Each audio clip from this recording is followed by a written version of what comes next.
అందరికీ నమస్కారం. నేను మీ నాగ్. ఇవాళ ఎప్పుడెప్పుడా అని ఎదురు చూస్తున్నటువంటి ఎన్నికల షెడ్యూల్ అనేటువంటిది కేంద్ర ఎన్నికల సంఘం ప్రకటించింది.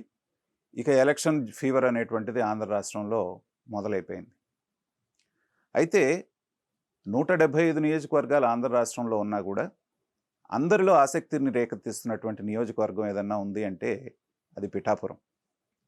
ఎందుకంటే జనసేన పార్టీ అధినేత పవన్ కళ్యాణ్ గారు అక్కడి నుంచి పోటీ చేస్తానని ప్రకటించిన వెంటనే అక్కడ చెలరేగినటువంటి వివాదాలు, అక్కడ జరిగినటువంటి సంఘటనలు చూస్తూ ఉంటే ఏంటంటే చాలా కాకను పుట్టిస్తూ ఉన్నాయి.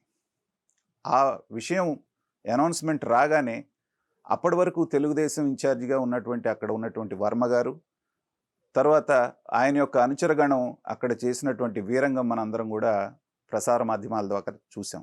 చాలా ఆవేశంగా చంద్రబాబు నాయుడు గారి దగ్గర నుంచి అందరినీ నిందిస్తూ ఇది మా సీటే ఇంకొకళ్ళకి ఎవరు ఇస్తారు అనేటువంటి భావంతో వాళ్ళు చేయటం చూసాం.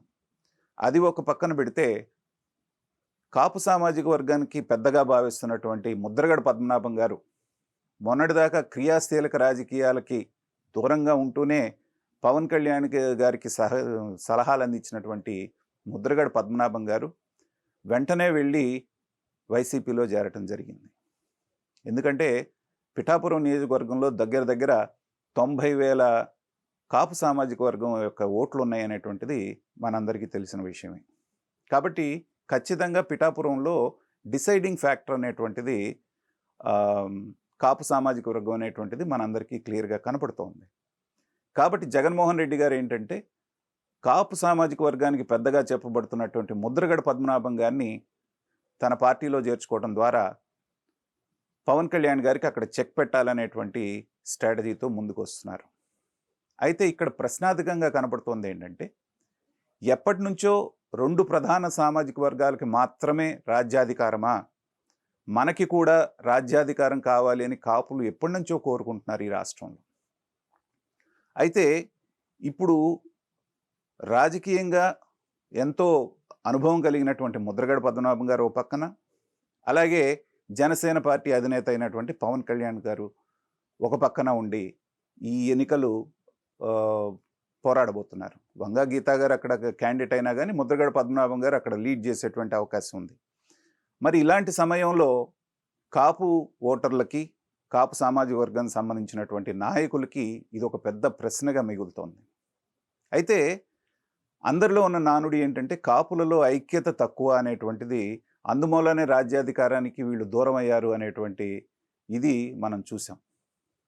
అయితే వర్మ గారి రూపంలో వచ్చినటువంటి ఏదైతే డిస్టర్బెన్స్ ఉందో దాన్ని చంద్రబాబు నాయుడు గారు పాసిఫై చేయటం, నేను పవన్ కళ్యాణ్ గారి గెలుపుకి కృషి చేస్తానని వర్మ గారు చెప్పడం అనేటువంటిది జరిగింది. కాబట్టి ఆ సమస్య అక్కడ సద్దుమణిపోయింది. ఇవాళ పవన్ కళ్యాణ్ గారు చట్టసభలకు వెళ్ళాలి అంటే, రాజ్యాధికారంలో ఆయన భాగం పంచుకోవాలి అంటే, రాబోయేటువంటి గవర్నమెంట్, కూటమి గవర్నమెంట్ వస్తే దాంట్లో ప్రాధాన్యత కలిగినటువంటి ఒక పాత్ర పోషించాలి అంటే ఇక్కడ పిఠాపురంలో ఆయన గెలిచి మంచి మెజారిటీతో అసెంబ్లీకి వెళ్ళటం అనేటువంటిది అత్యంత ఆవశ్యకతతో కూడుకున్నటువంటి వ్యవహారం. ఇప్పుడు కాపు ఓటర్లు కానీ కాపు సామాజిక వర్గం ఏం చేస్తారు అనేటువంటిది ఆసక్తికరాన్ని రేకెత్తిస్తున్నటువంటి విషయం. ఒకప్పుడు ముద్రగడ పద్మనాభం గారు ఒక్క పిలిపిస్తే ఉవ్వెత్తున లేసి కాపు సామాజిక వర్గం అంతా వచ్చేవారు.